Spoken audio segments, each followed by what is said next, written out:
साथियों, हमने आपसे वादा किया था कि हम सिंधु को बचाएंगे।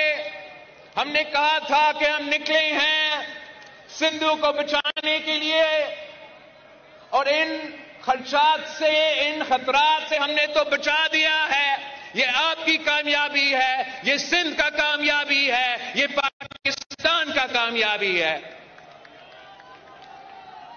मगर साथ साथ आपका सिंधु पे एक और हमला हुआ है। इस दफा भारत की तरफ से सिंधु पे हमला हुआ है। आपने सुना होगा कि मकबूजा कश्मीर में दहशतगर्दी का वाकया था। हम सब ने उस दहशतगर्दी का वाकया का मजम्मत की। हमने कहा कि दहशतगर्दी के मुतासिर तो पाकिस्तान भी है, दहशतगर्दी का मुकाबला भी पाकिस्तान के अवाम कर रहे हैं, तो हम उतना ही मजम्मत करते हैं जो दहशतगर्दी का वाकया मकबूजा कश्मीर में हुआ। मगर भारत ने पाकिस्तान पे इल्जाम लगाया है।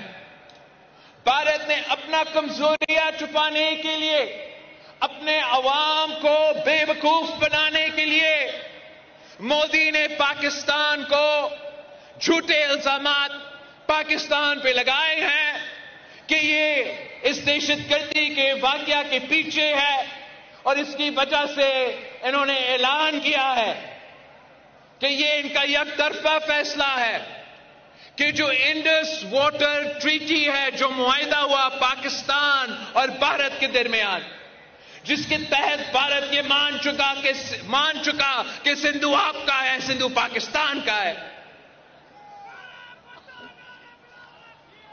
मोदी ने और उनकी हुकूमत ने ऐलान किया कि अब वो ये मुआहिदा नहीं मानते। और मैं सखर में इसी सिंधु दरिया के साथ खड़े होके भारत को कहना चाहूंगा कि सिंधु हमारा है और सिंधु हमारा रहेगा। या इस दरिया से हमारा पानी बहेगा या उनका खून बहेगा। ऐसे नहीं हो सकता, ऐसे नहीं हो सकता। एक सिद्धांतेई कात पाकिस्तान, एक सिद्धांतेई कात पाकिस्तान एवं पाकिस्तान बोलছে যে এটা হামলা। কিছুই না, একটা সিদ্ধান্ত হয়েছে যে জল চুক্তি ছিল সেটা মানা হবে না, শুধু এটা বলেছে, এই ঘোষণা করেছে ভারত সরকার। তাতেই কাত পাকিস্তান ছটকাচ্ছে, বলছে হয় জল মানে বইবে, না হলে ভারতের রক্ত বইবে। কে বলছেন? বিলাওয়াল ভুট্টো, পাকিস্তানের প্রয়াত বলতে মেরে ফেলা হয়েছিল বেনজির ভুট্টো, তার ছেলে, এবং বাবা আসিফ আলী জারদারি, এখন প্রেসিডেন্ট পাকিস্তানের, যাকে একটা সময়ে বলা হতো 10%, হয়তো আপনারা অনেকেই জানেন 10%, সবেতেই 10% কাটমানি, তার ছেলে বিলাওয়াল ভুট্টো। একটা পার্টি রয়েছে, তো এখন বক্তব্য ঝাড়ছেন যে হয় মানে জল আসবে, না হলে ভারতের রক্ত আসবে, ছাড়বো না।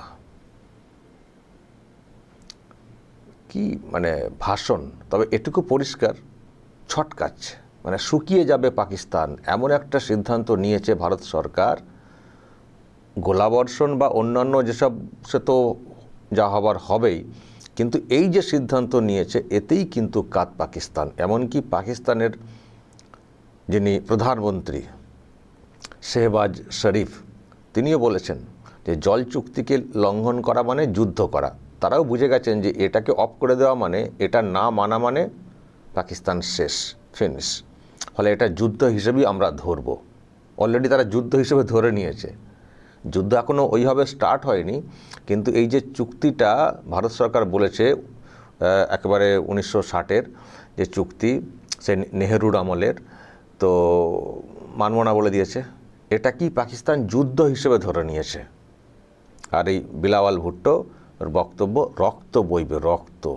দেখা যাক না কার কত রক্ত আছে। প্রিয় দর্শক, আমি শফিকুল ইসলাম এবং আপনারা দেখছেন আরামবাগ টিভি। জাস্ট 2 দিন হলো এই চুক্তি বন্ধের ঘোষণা। এই যে এটা একটা নদী, চিনাব নদী বলা হয়, তার যে ড্যাম আছে, বাঁধ আছে, সেখানে জল আটকে দেওয়া হয়েছে। তার জেরে ওদিকে শুকোতে শুরু করেছে। এই যে নদীটা আমি দর্শক দেখাতে পারি, ওয়েট, পাকিস্তান প্রান্তে যে আছে, মানে এমন একটা শুকনো অবস্থা এখান থেকে শুরু হয়েছে পাহাড়ের দিক থেকে, যে পাকিস্তানের যে অংশটা, মানে এবার দেখুন পাহাড় থেকে নদীগুলো সরু সরু হয়ে বেরোয়, তারপর যত সমতলে আসে সেগুলো চওড়া চওড়া হয়ে যায়। সরু সরু পাহাড়ের দিকে হলেও জলের গতি অনেক বেশি থাকে, আর সমতলে যখন নদীগুলো চলে আসে তখন চওড়া হয়ে যায়, ধীর গতিতে জল যায়, কিন্তু নদী দেখতে বিরাট বড় লাগে। তো ওই যে চিনাব নদী যেটা বলা হচ্ছে, যেটা ওখান থেকে দেখলেন যেখানে বাঁধ আছে, এটা হচ্ছে তার ব্রড এলাকা নিচের দিকে। তো সেখানে জলস্তর অলরেডি নামতে শুরু করে দিয়েছে। দেখুন অনেকে যাচ্ছেন, দেখছেন, বক্তব্য রাখছেন, জল কিন্তু অলরেডি শুকোতে শুরু করে দিয়েছে। মানে কতটা জল নেমে গেছে, দেখুন কতটা জল নেমে গেছে। জল কিন্তু শুকোতে শুরু করে দিয়েছে, সাইড থেকে কতটা, কয়েক ফুট জল নিচে নেমে গেছে। তার মানে পাকিস্তান শুকোতে শুরু করেছে। আর এই যে চুক্তিটা, এই যে জল চুক্তি, এই টোটাল সিস্টেমে পাকিস্তানের 80% জল এখান থেকে মানে ভারতের উপর দিয়ে যায়, 80%, 80%। ফলে এখানে যদি মানে বন্ধ করে দেওয়া হয়, যদি এইগুলো না মানা হয় এই চুক্তি, পাকিস্তান তো এমনিতেই শুকিয়ে যাবে। একে আর কি বোমা মারবেন, এমনিতেই পাকিস্তান শুকিয়ে মরে যাবে, কাতরাতে মরে যাবে, পুঁটি মাছের মতো। তো এটা হচ্ছে বাস্তব চিত্র। জাস্ট 2 দিন আগে এই ঘোষণা হয়েছে, বন্ধ হয়েছে, তারপরে এরকম অবস্থা। আর এটা একটা মানে গ্রাফিক্যাল, মানে অ্যানিমেশনের মাধ্যমে দেখানো হচ্ছে যে নদীগুলো, যেমন এটা হচ্ছে মেন নদী, যেটা একেবারে ওখান থেকে সাগরে এসে মিশেছে। আর তার সঙ্গে আরও সব ছোট ছোট নদী, জম্মু কাশ্মীর থেকে যেগুলো যাচ্ছে, চিনাব নদী, ঝিলাম নদী, পাঞ্জাবের ওপর দিয়ে কিছু নদী যাচ্ছে, এগুলো সব আস্তে আস্তে গিয়ে মেন যে নদী তার সঙ্গে মিশে যাচ্ছে। তো এই মানে টোটাল মানে জলটাই এদিক থেকে পাকিস্তানে সাপ্লাই দেওয়া হয়। আর সেই পাকিস্তান ভারতকে মানে সবক শেখাচ্ছে, ভারতকে আক্রমণ করছে, ভারতকে জঙ্গি হামলা করিয়ে একটা অস্থির পরিস্থিতি তৈরি করার চেষ্টা করছে। তারা জানে না যে ভারত যদি মনে করে গোটা পাকিস্তান শুকিয়ে যাবে, কিছু করতে হবে না, শুধু জলের লাইনটাকে ডিসকানেক্ট করে দিতে হবে, জলের লাইনটা শুধু এদিকে ঘুরিয়ে দিতে হবে ভারতের দিকে, তাহলে তো ব্যাস শুকিয়ে শেষ পাকিস্তান। তো মানে এইসবে হুঁশ নেই যে ভারত যদি মনে করে পাকিস্তানকে কিভাবে মারতে পারে। আবারও বলছে, কিছুই করতে হবে না, গোলা বন্দুক কিছুই ছুটতে হবে না, শুধু জলের লাইনটা ডিসকানেক্ট করে দাও, শুকিয়ে মরে যাবে, জাস্ট শুকিয়ে মরে যাবে, তরপথে মরে যাবে। সেটা পরিষ্কার হয়ে যাচ্ছে এদের কথা অনুযায়ী, যেভাবে গলা ঝেড়ে চিৎকার করছেন, হ্যাঁ, রক্তের গরম দেখাচ্ছেন, বুঝতে পারছেন যে মানে কী, মানে শুধু এই সিদ্ধান্তেই কেমন কাত হয়ে গেছে পাকিস্তান, এই সিদ্ধান্তেই পানি নেই মিলেগা।